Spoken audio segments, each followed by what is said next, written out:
Alors, on a Myriam Darcy, chercheure en histoire et candidate à la maîtrise en histoire à l'UQAM. Bonsoir, Myriam. Bonsoir. On a aussi Julien Prudhomme, professeur associé au Centre interuniversitaire de recherche sur la science et la technologie à l'UQAM aussi. Bonsoir, Julien. Bonsoir. Et notre mentor, Mme Michèle Dagenet, professeure titulaire au département d'histoire à l'Université de Montréal. Bonsoir, Mme Dagenet. Bonsoir. Alors, on commence tout de suite avec une question très large, mais on se l'est posée, Mélanie et moi. Alors, on s'est dit, pourquoi pas vous la poser? Toi, Julien, tu enseignes donc à des jeunes. Est-ce que les jeunes à qui tu enseignes, tu as l'impression qu'ils possèdent bien leur histoire?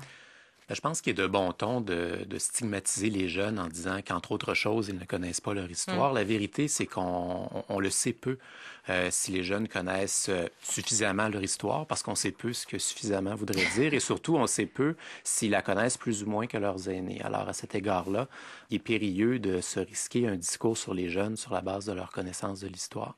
Donc, tu n'aurais pas l'impression, par exemple, qu'ils la connaissent plus ou moins que leurs aînés. Même ça, d'essayer de tenter des comparaisons, ça serait hasardeux. Oui. Et toi, Myriam, est-ce que tu es d'accord avec ça? Que c'est difficile de dire si les jeunes d'aujourd'hui connaissent assez bien leur histoire? Mais en fait, je pense pas que c'est une question de stigmatiser les jeunes ou pas. C'est vraiment pas, je pense, le but de l'exercice de savoir si les gens, les jeunes notamment, connaissent bien assez leur histoire. À la Coalition pour l'histoire dont je suis membre, on avait fait un sondage l'année dernière et puis on avait posé la question, est-ce que vous savez qui a été le premier ministre du Québec? Seulement 6% des gens avaient pu répondre que c'était M. Chauveau. Donc, et puis quand on a sorti des études sur la place de l'enseignement de l'histoire au cégep et à l'université, je me souviens notamment en 2010, novembre 2010, quand on a sorti l'étude sur la place de l'enseignement de l'histoire au cégep. Les médias ont fait des vox pop à la sortie des cégeps, des écoles secondaires. Savez-vous qui est René Lévesque? Et puis, les gens ne savaient pas. Mais nous, on dit, c'est pas de leur faute, en fait, si on leur a mal enseigné ou pas assez enseigné. Donc, on pointe pas du doigt les jeunes, on pointe plutôt du doigt les cursus, les programmes. Donc, je pense que c'est plutôt ça. Ma réponse est plutôt ça, là. Ça serait le problème serait justement les programmes. En fait, toi, Julien, je disais que tu enseignais, mais tu enseignes aux futurs enseignants en histoire. C'est bien ça? J'enseigne au département d'histoire de l'Université du Québec à Montréal, y compris à des étudiants qui se destinent à l'enseignement de l'histoire au secondaire et qui sont généralement des étudiants extrêmement allumés, qui sont avides d'en connaître plus sur l'histoire et dont le principal grief, en fait, est de ne pas avoir accès à l'université durant leur formation de prof d'histoire à suffisamment de cours d'histoire. Parce qu'il n'y en a pas beaucoup. Comment c'est départagé maintenant? Parce que depuis les réformes de la formation de l'enseignement des futurs professeurs, la part d'enseignement disciplinaire, c'est-à-dire la part de cours consacrés au français pour les profs de français, à l'histoire pour les futurs profs d'histoire, aux mathématiques pour les futurs profs de maths, a été énormément diminué au profit de cours de pédagogie, de didactique, de psychopédagogie, si bien qu'aujourd'hui, la personne qui s'engage dans un baccalauréat pour devenir enseignant en histoire ou en univers social, comme on dit aujourd'hui, pourra au maximum suivre l'équivalent d'un certificat en histoire, c'est-à-dire d'une année universitaire en histoire, sur un bac de 4 ans. Et ce que la plupart des étudiants à ces baccalauréats déplorent le plus, c'est de ne pas connaître suffisamment l'histoire qu'ils auront enseignée. Et ça, évidemment, c'est un gros problème. Tu es d'accord avec ça, Oui, Myriam? je suis tout à fait d'accord. Même plus, on appelle ça bac en enseignement du secondaire, profil univers social. C'est ça, c'est bidisciplinaire. C'est vraiment, donc c'est formation en histoire et en géographie. Donc, ils sont même pas formés en une seule matière pour l'enseignement de l'histoire. En français, ils ont une seule matière en mathématiques aussi. Donc, c'est ça, c'est un quart de bac en histoire. Et quand on pense que ces nouvelles générations d'enseignants-là se distinguent surtout par leur taux d'abandon de la profession une fois sur le marché du travail, qui est énorme, on constate que c'est peut-être pas en leur retirant les connaissances qu'ils auront enseignées qu'on les aide à persister dans le métier. Oui, surtout que souvent, les gens vont se diriger vers une matière, vont vouloir enseigner une matière parce qu'ils en sont passionnés. Donc, si on leur enlève l'objet de leur passion, forcément, ils vont peut-être se désintéresser un peu plus à ce moment-là.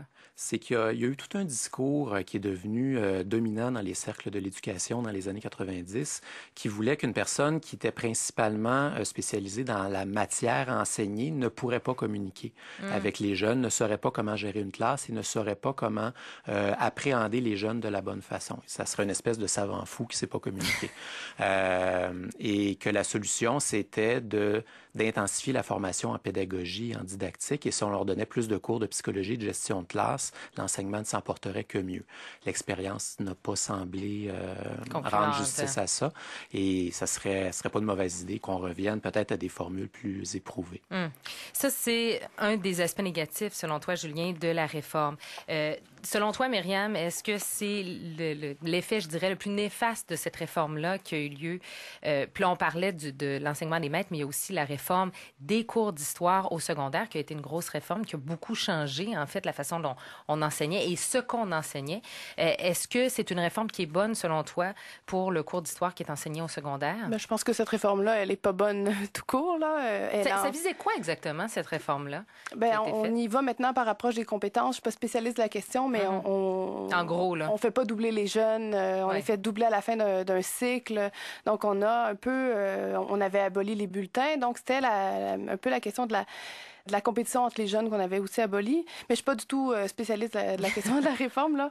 On demandera un spécialiste. Je préfère parler de... Mais pour ce qui est de l'histoire, qu'est-ce que ça a changé pour l'enseignement de l'histoire? Tout à fait d'accord avec Julien là, sur la perte. Les futurs enseignants sont moins formés dans leur discipline, donc perte de motivation. Ils ne se sentent pas assez bien outillés. Puis, il y a des chiffres encore plus fâchants que ceux-là. On sait bien qu'un futur enseignant en histoire, c'est l'histoire du Québec qui va principalement enseigner. Et puis... j'ai des chiffres assez alarmants. À l'Université de Sherbrooke, un futur enseignant qui fait son baccalauréat en univers social va suivre au pire 2 cours d'histoire sur le Québec. L'Université Laval, 3 cours. À l'Université de Montréal, c'est le mieux. Là. C'est de 3 à 7 cours sur l'histoire du Québec, Québec-Canada, et CAM 4 cours. Donc, futur enseignant qui va enseigner toute sa vie l'histoire du Québec n'aura suivi que ces minces cours-là. Donc, ça va être pas mal ça, sa formation pour toute sa vie. Pour enseigner au secondaire? L'histoire du Québec. Et au cégep aussi? Non. Ou seulement le secondaire? Seulement le secondaire. Bon. Et maintenant, qu'est-ce qu'il enseigne? Peut-être demander à notre mentor, Mme Dagenet, parce que, comme je le disais, on n'a pas seulement changé le nombre d'heures qui est prodigué aux futurs maîtres. J'aime bien ce terme, les maîtres. Mais il y a aussi le contenu en tant que tel, le cours qui a changé, si je ne m'abuse, au secondaire. On a changé un petit peu la façon d'enseigner l'histoire. Qu'est-ce qui a changé concrètement? Qu'est-ce que les jeunes apprennent maintenant? Oui, peut-être juste pour commencer, faire une distinction pour que ce soit clair dans la tête de tout le monde. Il y a la réforme de la formation des maîtres qui date du milieu des années 1990 et qui touche toutes les matières, du français aux mathématiques en passant par l'histoire. Et puis, il y a la réforme du programme d'histoire au secondaire qui, elle, date de 2006 et qui touche l'histoire du Québec et aussi l'enseignement de l'histoire de façon générale. Alors, qu'est-ce qui a changé? Eh bien, bonne précision, oui, c'est vrai. Il y a des changements très importants. Très, très important. Dans le fond, il y avait une nécessité de mettre à jour la façon d'enseigner l'histoire aux jeunes qui n'avait pas été changée depuis le début des années 80. En fait, la dernière réforme datait de 1982. Et là, on a réfléchi à l'état des lieux, à la nécessité, dans le fond, de moderniser la manière d'enseigner l'histoire, parce qu'on fait souvent on ne distingue pas toujours très bien le passé de l'histoire. Le passé, ça existe. Vous dites que depuis tout à l'heure, on parle de passé et d'histoire, c'est 2 choses complètement distinctes. C'est-à-dire que dans la discussion jusqu'à maintenant, c'est vrai qu'on a sûrement tout ça en tête, mais ce qu'il faut bien comprendre, c'est que le passé, c'est le passé. D'accord? On est d'accord avec ça. L'histoire, c'est un regard que l'on jette sur le passé en fonction des préoccupations du présent. Donc, ce qui veut dire que ce qui est important à une certaine époque n'est pas le même contenu qui peut être important à une autre époque. En d'autres mots, en 1950, on parlait de l'art des ormeaux pendant des heures de temps dans les cours d'histoire. Aujourd'hui, si on parlait de l'art des ormeaux pendant des heures de temps, les jeunes s'ennuieraient à mort parce que ça ne correspond plus aux besoins actuels. Alors, ce qu'on a changé, c'est l'approche dans l'enseignement de l'histoire. Parce qu'on s'est dit, dans le fond, le contenu, le savoir historique, c'est un savoir dont les contenus doivent changer parce que les préoccupations doivent évoluer parce que les préoccupations évoluent. Alors, qu'est-ce que l'histoire peut apporter pour une meilleure compréhension du passé, du présent, mais aussi de l'avenir? Bien, c'est l'idée de la méthode historique. Qu'est-ce qui est spécifique à l'histoire comme discipline? C'est une capacité chez les historiens à être capable de questionner des réalités, à être capable de construire, de cerner un problème en regardant dans le passé pour voir comment on a pu aborder tel problème, etc., etc. C'est d'être capable d'interpréter ces données-là, de les analyser et éventuellement d'en débattre. Alors, plutôt que d'insister sur les contenus... Mais j'aime que vous disiez débattre, parce que ça fait tout un débat, justement, Oui. cette nouvelle façon d'enseigner. Ça fait tout un débat. Il y a plusieurs personnes qui sont absolument pas d'accord avec l'idée que le programme tel qu'il existe à l'heure actuelle, malgré ses prétentions, favorise réellement une histoire ouverte qui serait ouverte à débat de la part de ceux qui l'apprennent. Il y a beaucoup de gens qui voient dans le programme d'histoire actuel un gros problème qui est celui... On ne parle plus d'un programme d'histoire à l'heure actuelle. Le renouveau pédagogique, la réforme des programmes qui s'est imposée dans les années 2000 a transformé le cours d'histoire en un cours d'histoire et d'éducation à la citoyenneté. Ouais. C'est une expression qu'on peut entendre de toutes sortes de manières. Et mais j'avoue que moi, ça me trouble beaucoup. Je comprends pas trop. Mais il est très clair à la lecture du programme tel qu'il a été fait, et au-delà des prétentions de ces auteurs, que éducation à la citoyenneté pour le ministère, ça veut dire de la morale. Ça veut dire utiliser l'histoire comme véhicule pour inculquer des morales. Alors là, il faudrait effectivement Je sais que Mme Dagenet ne sera absolument pas d'accord avec ça. Elle a défendu la position inverse sur plusieurs tribunes. Mais plusieurs personnes très intelligentes, très modérées, en grand nombre, ont également lu le programme attentivement et très bien vu que l'association entre histoire et éducation à la citoyenneté a, dans une large mesure, pas sous tous les aspects du programme, et il y a des bons côtés dans ce programme-là, mais dans une large mesure, transformer l'histoire en un outil pour inculquer des valeurs. Non pas en... Ça peut être dangereux, ou en tout cas, ça peut être... c'est qu'il y a deux façons de voir l'histoire comme outil de formation à la citoyenneté. Dans le programme, on retrouve l'un et l'autre, parce que les programmes du ministère de l'Éducation tendent à dire une chose et son contraire, mais il y a deux façons de voir les choses. On peut voir l'histoire comme une bonne façon d'offrir à l'élève les connaissances nécessaires pour savoir interpréter la société et les méthodes nécessaires pour savoir penser autrement la société. On peut aussi voir l'histoire comme simplement un bon véhicule pour inculquer des morales, des belles morales, certes, mais en ce cas-là, on peut se demander si le savoir historique est encore un savoir ou simplement un outil de propagande, même si c'est à des fins légitimes. Et dans le programme tel qu'il existe, à l'heure actuelle, on peut craindre que l'enseignement de l'histoire sur papier, dans le programme, serve d'abord et avant tout des fins de propagande. Gentille, mais de propagande. Oh, le mot est lancé. Est-ce que les cours d'histoire seraient maintenant un objet ou plutôt un véhicule de propagande? Répondez-nous sur notre fenêtre de clavardage à l'instant.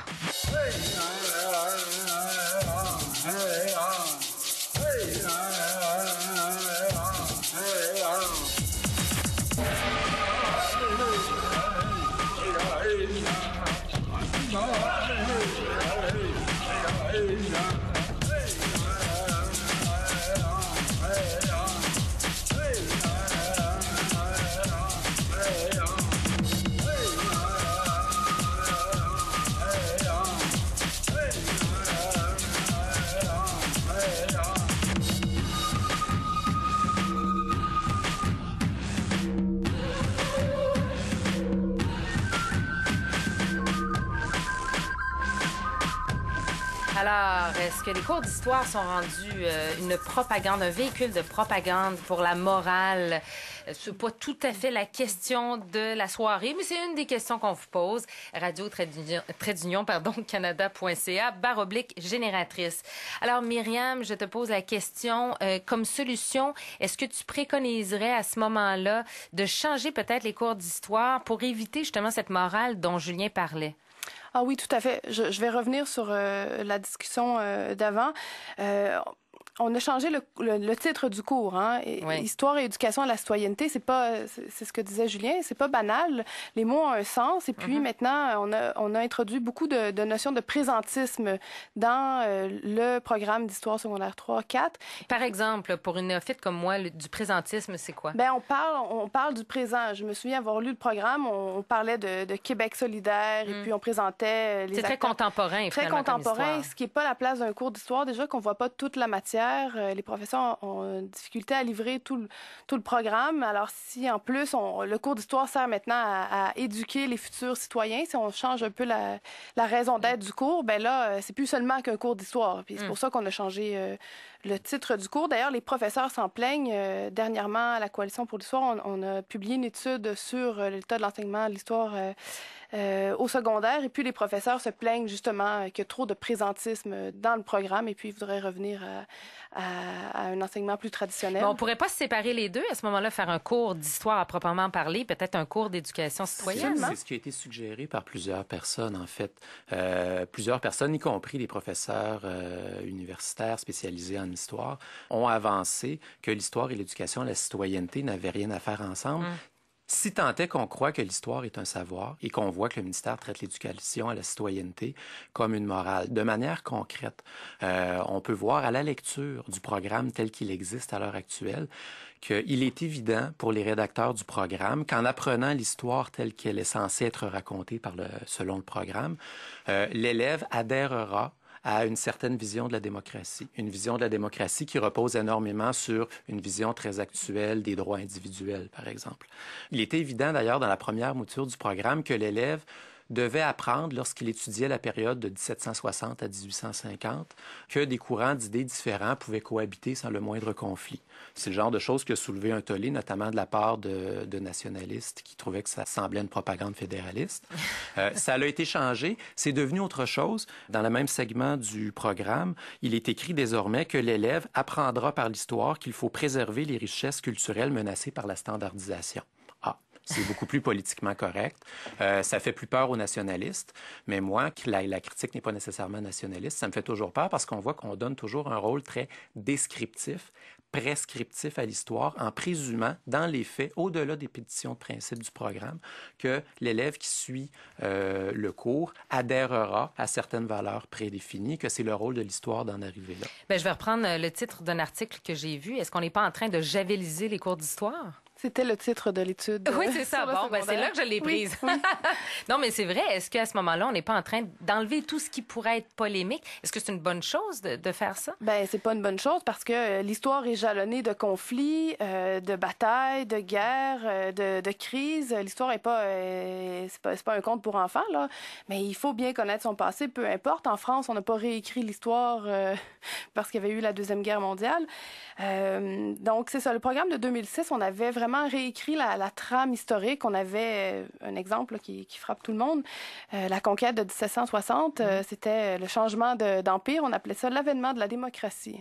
On n'appelait pas ça l'avènement de la démocratie. Il y a une petite erreur ici. On appelait l'avènement du libéralisme comme système de pensée, comme système idéologique et comme système économique. Là, il y a une petite nuance à apporter. Ensuite, il faut faire attention parce que vous insistez beaucoup sur les contenus, alors que la réforme passe plutôt par un procédé d'acquérir des connaissances et qui est très, très ouvert dans le but de développer l'esprit critique des étudiants. Alors, cette critique-là, l'effet qu'on veut javeliser les contenus n'a pas lieu d'être puisqu'on insiste beaucoup sur l'acquisition de connaissances par une démarche critique, une démarche qui emprunte à la discipline historique. Et donc, ça veut dire que d'une certaine façon, on prend un certain risque. Les jeunes apprennent des choses qui ne sont pas nécessairement prévues dans le programme.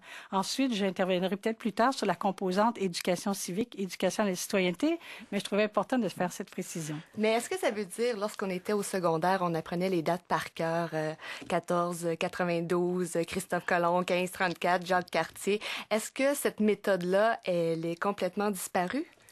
Oui, absolument. Dans le nouveau programme, l'idée, c'est de revenir, de découvrir ces dates-là parce qu'on ne peut pas faire une réflexion historique, on ne peut pas penser de façon critique sans contenu. Alors évidemment que les contenus historiques reviennent, les dates reviennent, mais plutôt que d'enfermer l'histoire dans une trame chronologique précise, on essaie plutôt de fonctionner par problème, par apprentissage, par problème, par questionnement, qui est beaucoup plus proche finalement de notre sensibilité actuellement et de la manière dont les jeunes appréhendent le monde. Parce qu'il faut se rappeler que ce sont des jeunes de 13 à 15, 16 ans qui sont dans ces cours d'histoire-là et non des étudiants universitaires. Mais ce que vous dites est en grande partie est incomplet, dans la mesure où si cette réforme n'avait consisté qu'en une réforme de la méthode pédagogique avec l'introduction de certaines modalités de pédagogie active, personne n'aurait chialé. Et il est vrai le problème, c'est le contenu. Le contenu. Par-delà la méthode et par-delà la grande marge d'autonomie qui est laissée aux enseignants et qui garantit en quelque sorte que les événements ne seront pas nécessairement oubliés. La bataille des plaines d'Abraham, les conflits, ces choses-là ne seront pas nécessairement javelisées. Ça va dépendre plus des profs. Par contre, ce qui est imposé par le programme, c'est des objectifs, des finalités précises. Et il est très clair que le programme donne à l'histoire des finalités qui ne lui appartiennent pas, impose à l'histoire des finalités morale, c'est-à-dire impose à l'histoire. Il est faux de dire que ce programme permet aux étudiants de se forger leur propre opinion. C'est ce qui est écrit dans les... Mais moi, j'aimerais savoir, ces étudiants-là, ces jeunes-là, bon, il y en a qui ont déjà eu ce cours-là. La réforme a eu lieu en 2006. Est-ce qu'on sait qu'est-ce qu'ils en pensent de cette réforme-là, de ces cours-là? Qu'est-ce qu'ils en retiennent? Est-ce qu'effectivement, ils se font leur propre idée? Myriam? Mais je sais que les professeurs de cégep ont sonné l'alarme là, au début de la dernière année scolaire, en septembre.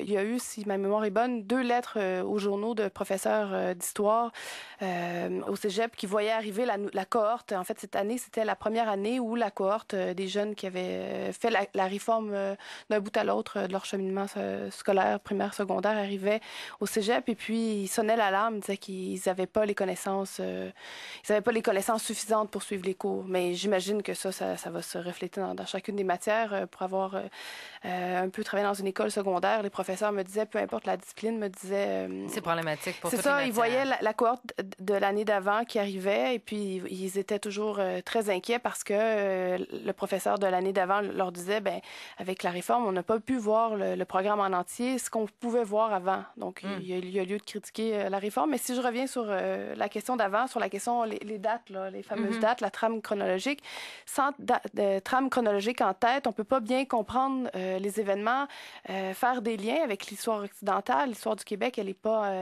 en vase clos. Donc, on fait des liens, des ramifications avec l'histoire de l'Amérique du Nord, l'histoire occidentale. Donc, pour bien comprendre puis développer un esprit critique, si on a les connaissances, on peut développer un esprit critique qui va s'asseoir sur des connaissances de la discipline. Donc, il y a ça. Et puis, on disait plutôt, les professeurs, on leur laisse la marge de manœuvre pour livrer le programme comme ils l'entendent. Mais s'ils n'ont pas, je reviens à ce que je disais plus tôt au premier segment, s'ils n'ont pas reçu la formation que moi, et Julien, je pense aussi, juge adéquate, c'est-à-dire au moins un baccalauréat au complet en histoire, ils n'ont pas la distance critique, ils n'ont pas eux-mêmes les connaissances pour faire le tri entre ce qu'ils vont enseigner ou pas, ce qu'ils vont laisser tomber dans le programme ou mettre l'accent un peu plus sur tel aspect.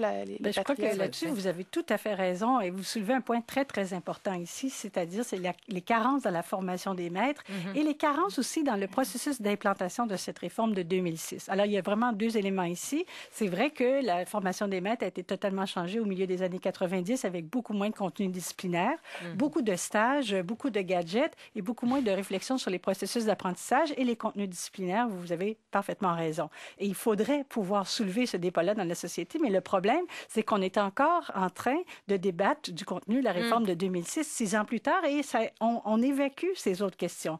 Qui sont plus importantes, si je comprends bien. Très importantes. Et sur l'implantation de la réforme, il y a toutes sortes de critiques à faire parce que ça a été garroché. On peut le dire, ça a été littéralement garroché. Mais qu'est-ce qu'on garde, qu'est-ce qu'on jette de la réforme?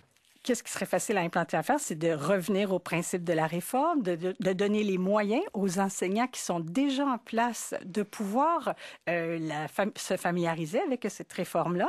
Parce que dans le fond, la jeune génération des enseignants, là, ceux qui sont dans les universités auxquelles j'enseigne moi aussi à travers mes cours d'histoire politique à l'Université de Montréal, eh bien, ces jeunes-là, ils sont tout à fait dans le sens de la réforme parce qu'ils sont formés pour ça. Les enseignants actuels, eux, sont formés à l'ancienne manière et ils se trouvent en décalage. Et ils ont raison parce qu'il n'y a pas assez de cours de perfectionnement pour les enseignants. Alors, moi, je changerais peu dans la réforme et je donnerais la chance de vraiment pouvoir s'épanouir. Par contre, je valoriserais nettement plus les enseignants. Je leur donnerais beaucoup plus d'heures de formation et de possibilités de perfectionnement parce que c'est là que le bas blesse. Eh bien, je pense qu'on pourrait prendre ça puis l'appliquer à plusieurs matières, pas seulement l'histoire. Merci beaucoup, Mme Dagenet. Merci, Julien.